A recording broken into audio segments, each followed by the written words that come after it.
Brother, sister, మిమ్మల్ని మన జీవితంలో మాటలు చెప్పుట కంటే వినే స్వభావం ఎక్కువ అవసరం.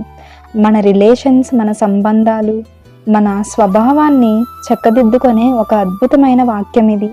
యాకోబు రాసిన పత్రిక 1వ అధ్యాయము 19వ వచనము చూసినట్లయితే, మీరు ఈ సంగతి ఎరుగుదురు కనుక ప్రతి మనుషుడు వినుటకు వేగిరపడువాడును, మాటలాడుటకు నిదానించువాడును, కోపించుటకు నిదానించువాడునై ఉండవలెను.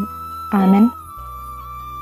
ఇతరుల మాటలను శ్రద్ధగా వినటం, వారి అభిప్రాయాలను అర్థం చేసుకోవడానికి ప్రయత్నించాలి.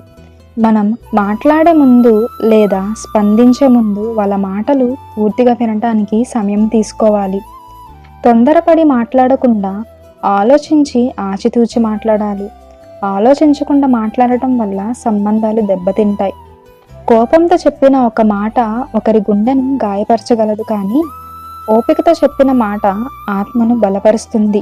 తొందరగా కోప్పడకుండా ఉండాలి, ఎందుకంటే మనుషుని కోపం దేవుని నీతిని నెరవేర్చదు అని తరువాత వచనం చెప్తుంది.